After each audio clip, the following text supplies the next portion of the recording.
Hello friends, Wildly of Wild Fempire here with your full moon reading for this last full supermoon here at the end of August in 2023.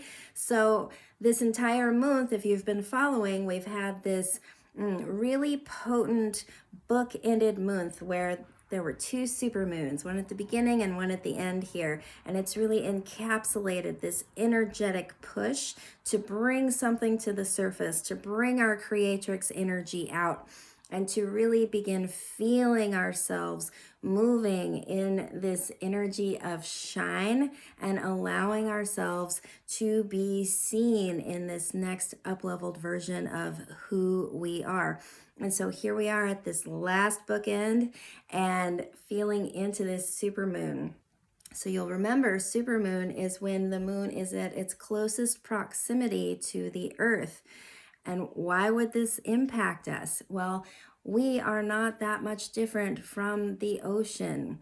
The moon is what causes the tides to ebb and flow. And when there is a supermoon, the tides are even more potent. The high tide is higher, the low tide is lower. There is just this more magnetic swell that occurs when these two planetary deities are in closer relationship physically, literally. And this impacts our bodies as well. Our bodies have salt water in them. Our blood is made of water and salt, minerals. We literally carry parts of this planet inside of us. I know it's a lot to take in, but we are not separate from our environment. We are human animals, and just like any other animal on this planet, we are being impacted by this full supermoon as well. I know when I was a young woman, one of my first jobs was as a dispatcher for a 911 center with ambulances. And they told us in the training to always be prepared and on the alert during a full moon because you would always get more calls during a full moon. And I thought, this is horseshit, whatever. But it did not fail. Every full moon for the year that I worked there, my call volume was almost double what it was on a normal, regular emergency evening. So I say all that just to let you know that there is some truth in these things that feel magical or mystical. There are connections. We are connected to our environment, and it impacts us. It influences us. And if you'll remember from the Moon Day message just a few days ago, this particular week we are investigating physical boundaries. We are investigating areas of safety, security, feeling as though we have our needs met. And for this full moon, the card that came to support us all is the High Priest. And I really, really love this card in relationship to the Four of Pentacles. So the Four of Pentacles is where we find our foundation and stability for what our needs are.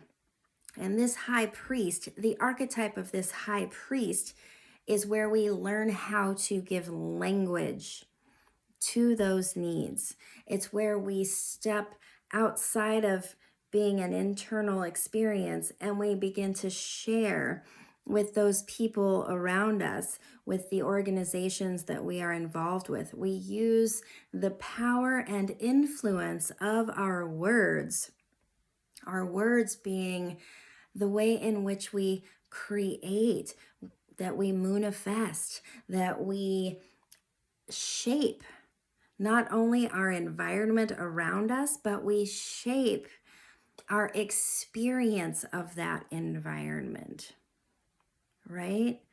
I think it's really important this full moon that we take into consideration how powerful language is. That's what the High Priest dictates to us. The High Priest is an archetype that says we are actively creating our experience of every moment based on the words that we are thinking.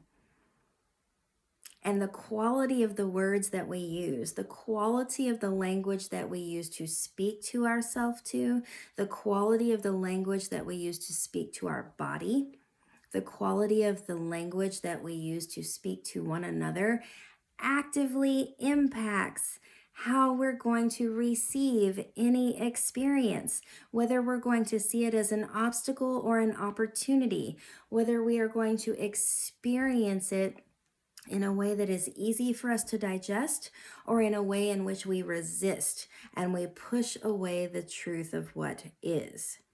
The high priest invites us now to step into our own power in this regard and to recognize that when we actively find within us a holy boundary, we can then give it language in a way that can be well received from those around us. This is not to say that we demand anyone to do anything or say anything.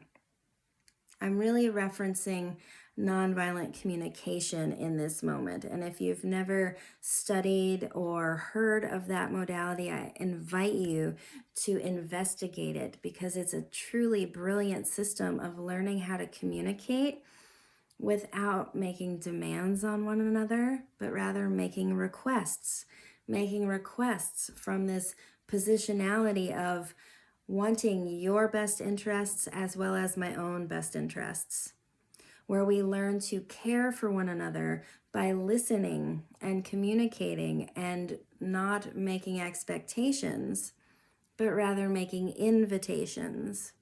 It's a vastly different way to operate. It's a vastly different way to be in relationship and in community because it gives everyone sovereign power. It gives each of us the power to be in our own unique experience and express that experience with intimacy without needing to change each other.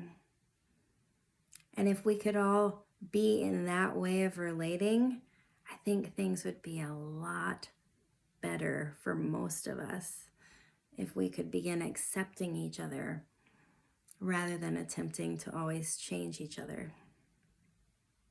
So this is the message for this full moon, inviting in some light, shining some light in on where do you actively use your voice, your way of being to influence your environment, to influence the people around you. It's an opportunity to look at the quality of your tone and the way that you speak and seeing if it is in a way that is easy to receive. Are we offering our medicine and our language and our words in ways that can be received? Does that matter to us, or is the expression all that is needed? We get to start diving into this nuance, into this more subtle way, because there are a gazillion ways to express the same idea. There are a gazillion ways to experience the same moment. Each one of you watching this video are going to experience what I am offering in a vastly different way, based on your own childhood, your own memories, your own experiences, and your own experiences of me thus far. And can we just let that be okay? Can we let that be okay and instead seed the field between us with the intention of being open to learning one another without needing to hide or fade or fix the parts that make us uncomfortable because we're different? That feels like the message for this full moon, my friends. I hope that it serves you well. I hope that you have everything that you need. And if speaking about your boundaries is a place that is a little less than comfortable for you, I really want to invite you into my Holy Boundaries 28-day email challenge. It is being offered now, and it is such an exquisite offering. I'm so proud of this offering. It's an opportunity for you to receive a very digestible email once a day for one full moon cycle. And this email is going to encourage you to develop a relationship with the moon. It's going to help encourage you to build a ritual. You're going to get journal prompts to help guide yourself into your own intimacy practice, into learning your own boundaries without needing to be around other people. You can just do this between you and you. And there is a Facebook group available if you'd like to come be in community as well. If this sounds delightful to you, the information is in my bio. It will be available until Samhain, I believe. So you have some time, but don't wait, especially if this full moon is speaking to you. If you feel a yes, I encourage you to say yes. There is a money back guarantee. If it does not work for you, if you do not leave that one moon cycle understanding boundaries better, there's no risk. I will return your exchange. So if you feel the call, if there's any curiosity there, say yes and let me know how it goes for you. Okay? Take good care, and I will see you again soon. Bye for now.